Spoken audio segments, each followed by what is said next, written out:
All right, we'll go ahead and put it. I'm just making sure all the technology works here. So we're going to talk about digestive health here today, and pretty important thing. A lot of people have heard of the herbal cleanse. Why do we do the herbal cleanse? And there's got to be a why behind everything we do. We don't just do it for weight loss. Really, with digestive health is very important because it affects the entire health of our whole body. There's more and more research, it seems like, that's coming out that, it's not just a weight loss thing, that they're calling our gut the second brain, because they're having a huge link to not only, obviously not having good gut health is you feel it in the form of like bloating, gas, maybe not really good bathroom habits. That's kind of the obvious one, but they're actually linking this into, the brain, and there's a connection, a big connection with the brain, that they're linking it to ADHD, depression, dementia, Parkinson's, and ALS. And those are, they're starting to do more. They're starting to do more research to find all these things out. And also with the mood and the memory, it affects the nervous system, directly affects the mood, memory areas of the brain. So having good gut health, I know we're talking about weight loss a lot of times, is not just important for looking better and feeling better, but it's also for thinking and being more focused. So whatever we're doing, whether it's, doing projects around the house or at work, or maybe we're going back to school and we're working on something, or if you're working on an important thing for your, for your work, or just trying to focus on your goals. We talked about goal setting. Very important to have good gut health. And really right now we're seeing here in Minnesota a lot of immune systems, being under attack with the flu and colds. We've had a lot of people out with the flu. 70% of your immune system, like it says there, your immune system has a huge part of connection into how well your gut health is working. And so it is really important to keep your gut healthy. And it's not going to make you bulletproof or anything, but it really does help you, sustain, an attack from some type of bug. Even if you get the bug, it definitely is going to help kind of do, make the blow a lot softer. Other things to think about with gut health is your osteoporosis. I had a client who had gut health issues because she had a sensitivity to gluten, and it was causing inflammation in her gut, and she couldn't absorb calcium and vitamin D, which started to move her towards osteoporosis. She had osteopenia when they caught it, and once she got off of the gluten, she was actually able to absorb those things and kind of put the brakes on that. So very important to do that. Your gut health has a lot to do with your metabolism, your weight. So they're actually doing, I just checked some research this morning. Anybody who's been on antibiotics, and that's a lot of people are using antibiotics, will kill a lot of good bacteria and bad bacteria. But there's also been a study showing a rise in ghrelin. Now, ghrelin is your I'm hungry hormone. It makes you hungry and have cravings. And we have higher levels of ghrelin. That means we're going to feel like eating more calories, and higher levels of insulin. And we're going to do a thing about insulin, but just know that high levels of insulin actually promotes fat gain. So we don't want high levels of insulin. We want nice steady state levels of insulin. So when we raise insulin up, we actually make our body more into a fat storing machine than a fat burning machine. So we want to make sure we're putting those good bacteria in, especially if we've been on antibiotics, even more crucial. Also too is, if for our whole body to function well, we need to have nutrients in the system for growth, energy, and cell repair. So our digestive system is what breaks those down into manageable pieces, so our body can actually use the good nutrients that we're taking in. Hopefully we're taking in some good nutrients so our body can actually use those, so like I said, growth of cells. So if you're trying to add muscle, a growth and repair of cells, and damaged cells like muscle cells, skin cells, those nutrients need to get in there and do their job. Energy from our food, and then also cell repair. So those are important functions of the digestive tract. Then there's also the inflammation and joint pain. There's a lot of connection to having poor gut health and higher levels of inflammation and joint pain in the body. So another reason to get your gut health under control. And then we'll finish with the shallow. I have the shallow reason in there, is also, for better abs. I mean, if your gut's bloated and your intestinal tract's inflamed, guess what? You're probably going to have a little bit of a pooch there. And that's not always necessarily, some of it's probably body fat, but not always all of it, So if we want those nice, tight looking abs, we want our digestive system to be in good condition. And that's going to keep our waist much slimmer. It's going to make us feel better. It's going to make us look better. So I think I've kind of driven the point home that digestive health is pretty important, and that we need to make it important and make it a priority when it comes to our overall health. But part of our, our weight loss system, this is kind of like our metabolic machine here. And if it's not clean, it's not working right, it's going to be really hard to make progress.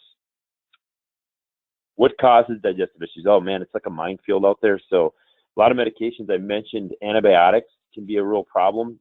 It's kind of like I always think of antibiotics as like a nuclear bomb going off in your gut. It's going to kill everything, good and bad. It doesn't really make any distinction. So if you're on antibiotics, you should discontinue your probiotics, because you're basically sending them to their death. So you want to finish your antibiotic and then start your probiotic again. So we want to make sure, especially on antibiotics, your gut probably feels a little funky after you've been on those. That's because you're not absorbing and breaking down food as much. And we're going to talk more about probiotics a little bit coming up here in a few minutes. Birth control is another one that can affect gut health. Definitely processed foods and refined sugars can kill a lot of good bacteria. Intolerances. So a lot of people have intolerances to things like dairy, soy, gluten, and these can cause inflammation in the gut. And obviously food allergies are more serious, where you're looking at things like EpiPens and a trip to the emergency room if you consume it. But intolerances can, like I mentioned, my old client, she had an intolerance to gluten and was affecting her ability to absorb things and not get the nutrients into her body that she needed to keep her bones healthy. Think about the drinking water we have, all the chemicals in it. Chlorine's there to kill bacteria. I know I grew up with a pool, and there's a lot of chlorine. If you drink drinking water, you can, I'm talking about the tap water coming out of there. Most of it's loaded with chemicals that can kill a lot of the good bacteria as well. Trans fats from fried foods. So if you're eating a lot of fast foods, and, that can do it. Alcohol and stress. These are things that can all kill the good bacteria in your body. And there's a lot of these things in our everyday lives. So it just makes sense that we are doing things to counteract that in our diets and our lifestyles. So I'm going to start off with our power players, fiber. This, I see a lot of people come up really, really short in terms of when I'm looking at MyFitnessPal food journals. I would say, average about 12 grams a day. Very, very important, because it helps control blood sugar and helps move the bad stuff out of the system. Also, fiber is, we're talking about weight loss, when we're eating stuff high in fiber, we're going to be less hungry. Think about like a bowl of oatmeal. It has a lot of fiber in it versus a bowl of Rice Krispies. Which of those things fills you up? Definitely the bowl of oatmeal. Fiber adds bulk to the food, so it's a way to keep our calories low but keep our food volume high to make us feel satisfied. It's kind of like tricking the brain. One of the things about adding fiber, though, sometimes people get on a health kick and they try to add it in really, really quick. And what I've seen just in my practice is that when you add too much fiber too quick, a lot of times it's going to backfire on you. So you want to make sure you're kind of bringing fiber in at a, at a nice spread out pace, because if you overwhelm your body with fiber, a lot of times you're going to have, like a blockage in there, and it's not going to be real comfortable. And so I would encourage, that's one way. And you also have to drink a lot of water, because water and fiber work together. The fiber goes in, but the water is what moves it through the system. So if you're bringing your fiber intake up and you're trying to eat more fiber, you need to make sure you're in the same time you're proportionately drinking more water too, or you're going to have an issue there. So that's one of the issues we see with nutrition coaching a lot, and in terms of trying to incorporate more fiber, which is a good thing, but we just want to do it the right way so you're not feeling really, really uncomfortable. There's two types of fiber. I always think of the insoluble fibers, kind of like you think about we're in a hockey state, kind of like a Zamboni. It's going to come right through the intestinal tract. It's going to move through like a scrub brush. Or one of those street sweepers. It kind of pushes its way through the intestine.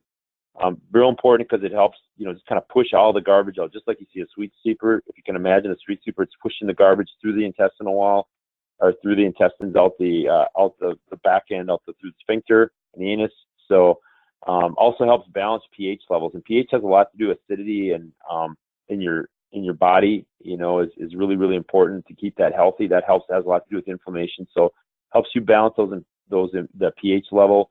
If you ever had a swimming pool, like I said, I had a swimming pool growing up, when the pH level goes off, the water can get kind of nasty. Well, same thing in your body. When the pH level gets out, that can create not a real good environment, a toxic environment in your body. So insoluble fiber is really, really important. And like some of the brand cereals are great for this.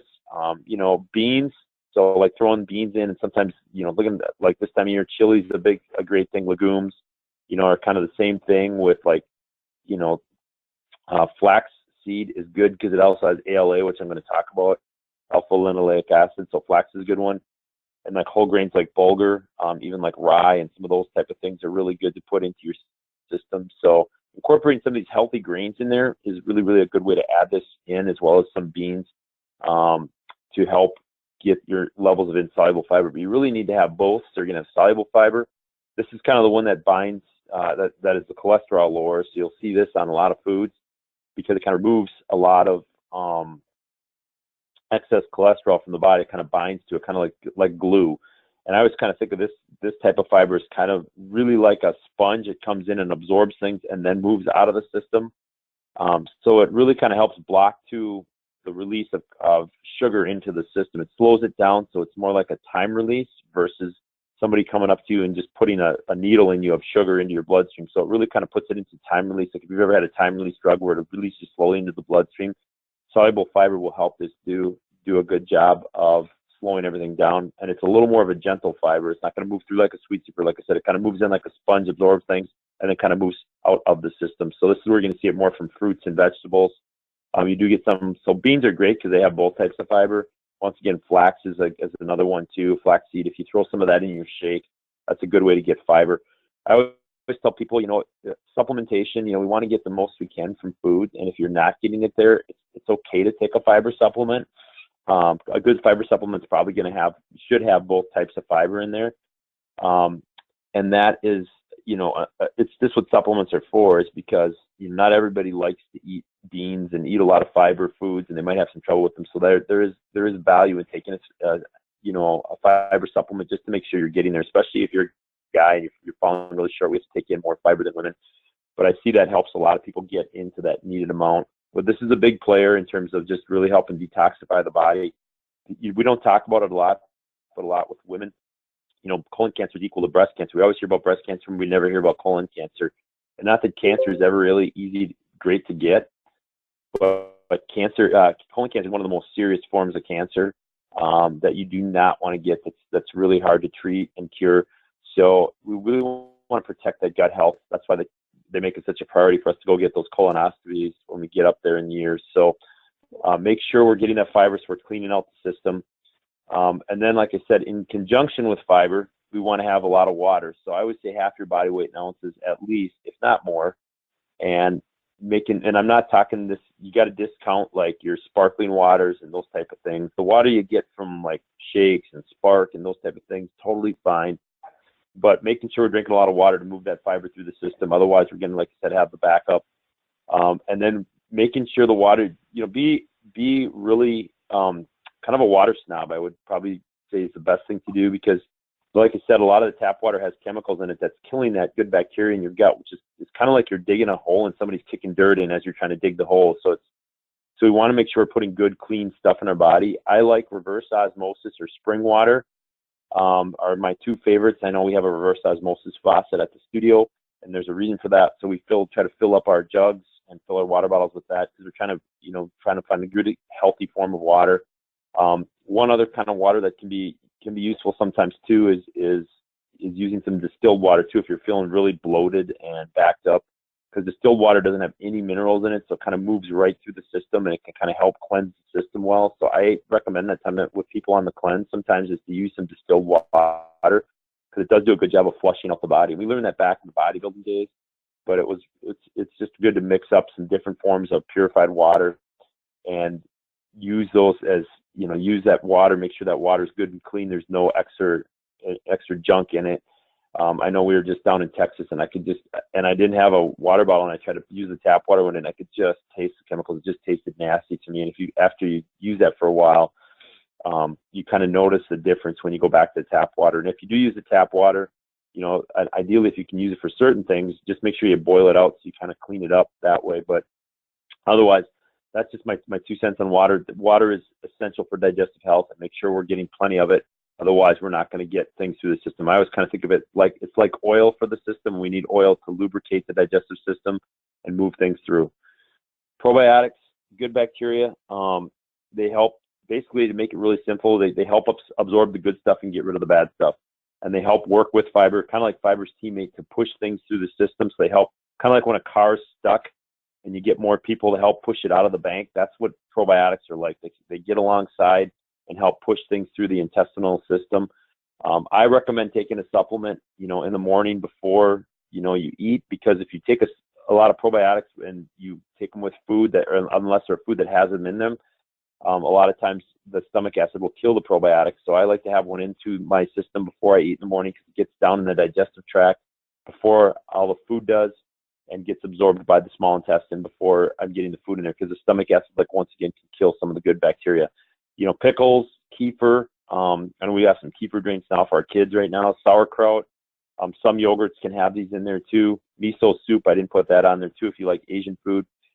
These are some good sources. Fermented foods. A lot of times if you go to like a co-op, like Valley Foods here, you'll find there's a whole section of fermented foods, and those are foods they're going to be loaded with probiotics.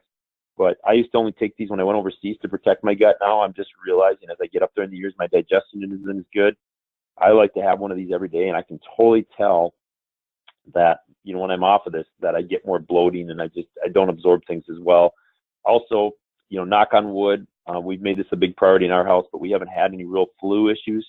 And I think one of the reasons our immune systems have stayed up pretty strong is just having the probiotics become a regular part of our regimen. This is just what we do. So I recommend doing this as one of the big daily supplements you should do. Just taking one pill in the morning, one capsule in the morning.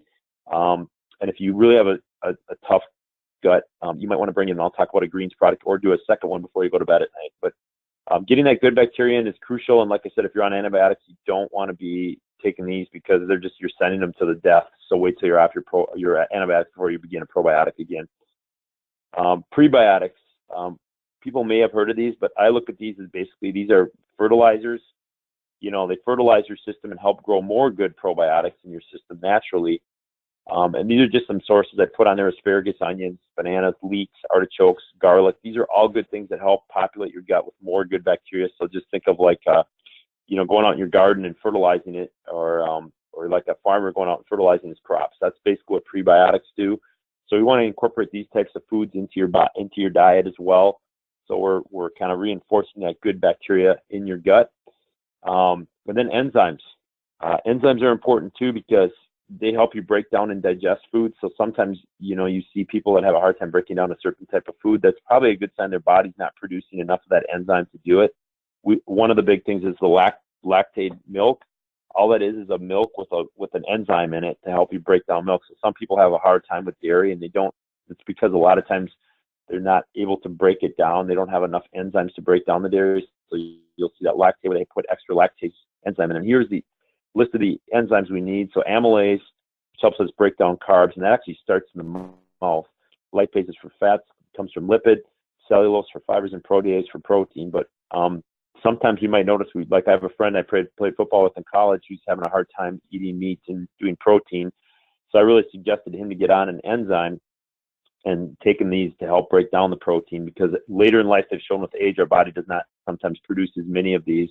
And that's why maybe foods we didn't have trouble with earlier in life now seem to make it hard on our stomach. Sometimes it can be a sensitivity, but sometimes it can be an issue with enzymes too in the body. So this is just another important part of digestive health that we have to really pay attention to. Other important nutrients that we have to think about too: glutamine. Our body has glutamine. It's a amino acid in our body that we have, but a lot of times we don't have it in amounts. Your body will move it around. It'll move it to the muscular system or the digestive system as needed. So we have only a certain amount in our body. So sometimes it's good to supplement extra glutamine, especially if you have a gut health issue, like maybe you've had a parasite or something like that. Or if you're training really, really hard too, your body's going to need more glutamine, because you're going to have your muscles are going to need more glutamine, which can take it away from the digestive tract. So it's kind of like robbing Peter to pay Paul. So extra glutamine, you can find most of these in a good solid quality protein powder. You can actually get it on as a standalone product, but just a great thing to help and keep the structure strong in the gut. Antioxidants and alpha-linoleic acid. So ALA, your biggest source of that you're probably familiar with is flaxseed. This helps break down free radicals, not free radicals. I see a spell check there.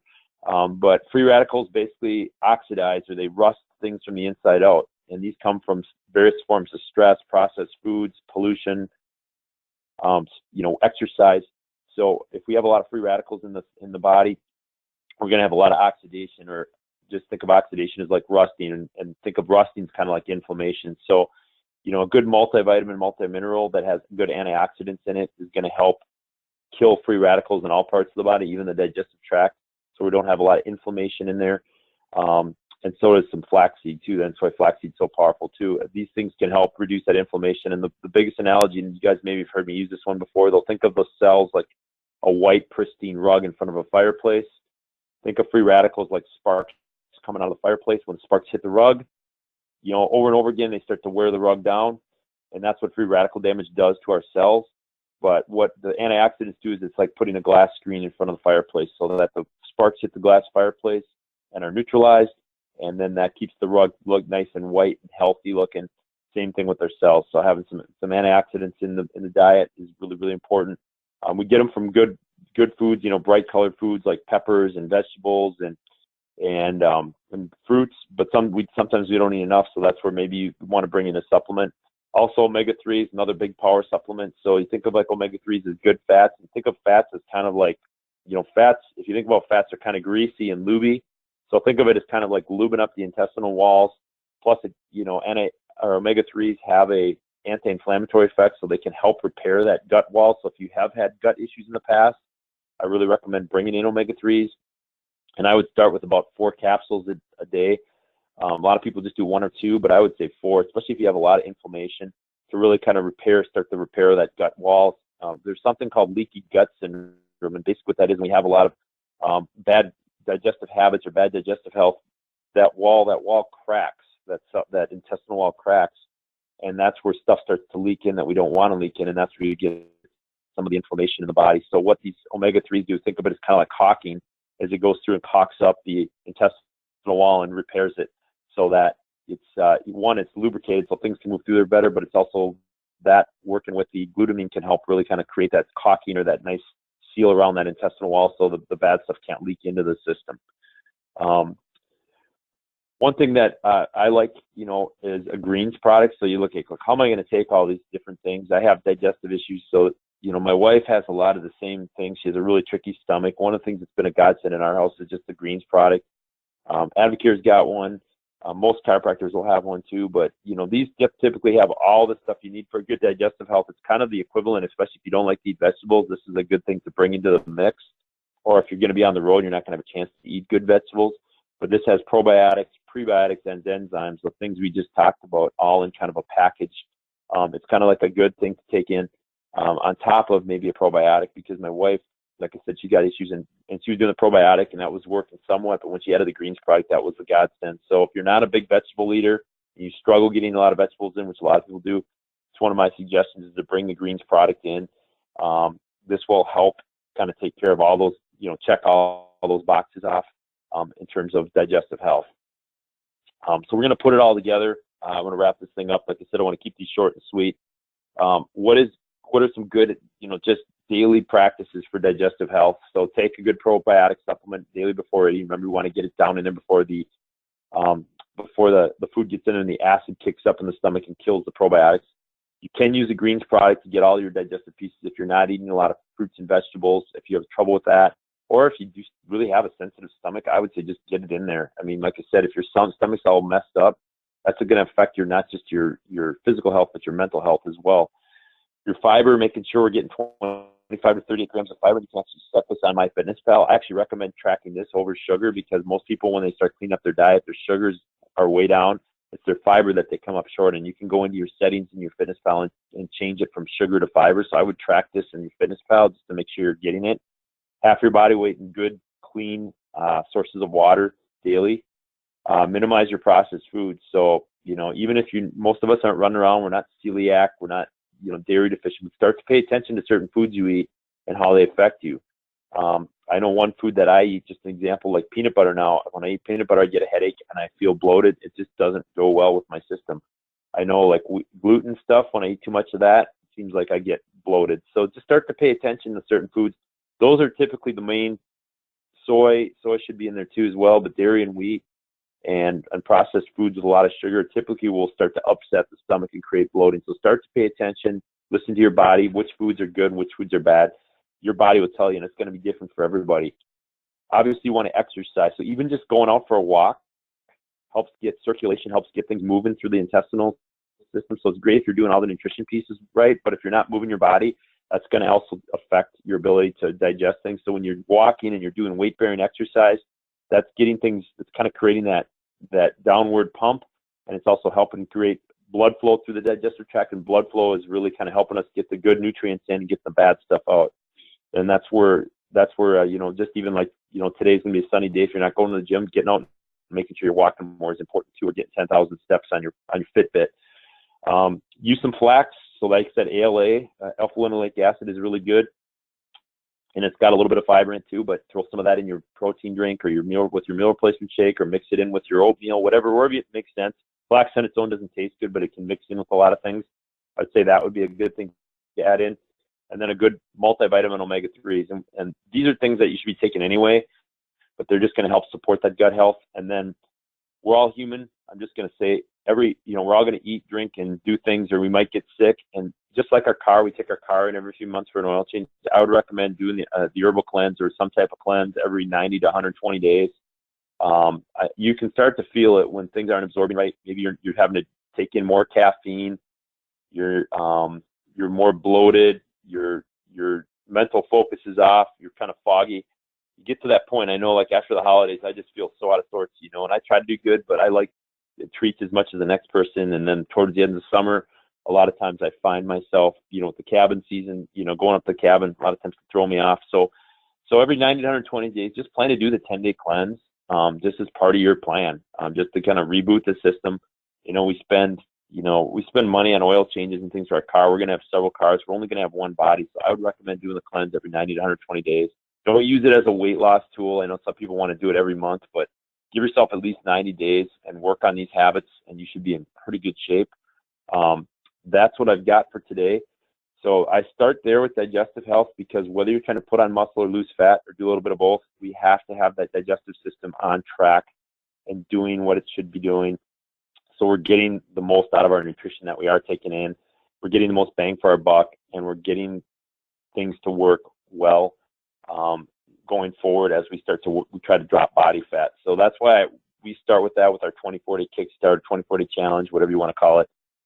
We start there, because if that's not working right, it's going to be hard to make progress going forward from there. So if you haven't done a cleanse for a while, go ahead and make sure you get on. You probably should do it and just get it over with, and do 10 days. And the great thing about the AlberCure cleanse is it's not a really big deal. You're not going to have to camp out by the bathroom. Like I said, most people, they take in too much fiber, not enough water, and they have the other thing occurs. So make sure you're planning it out. You're getting good, clean food. If you've done a cleanse recently, you just gotten a little off track, just start to implement the things I talked about. You're going to be fine. You don't need to turn around and do it again, even if you didn't do it perfect. But that's what I got today. Does anybody have any questions on anything? I see we got a few people on. Other than that, this is going to be recorded, so if you want to go back through it. But I just want to cover that, and I will put some more stuff up in the Facebook group and on the email. But I'm going to just open it up. If anybody's got any questions, you can put it in the chat, or we'll wrap this thing up.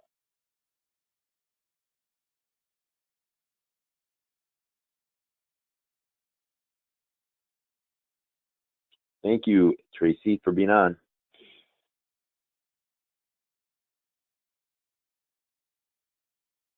All right. It looks like everybody, I did such an awesome job today on this webinar that everybody's got what they need.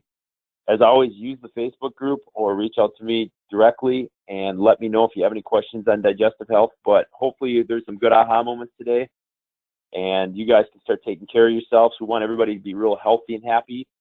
And this is a great foundational piece to start. That's why I put it first. So have a great weekend, everybody, and thanks for being on. We'll talk to you later.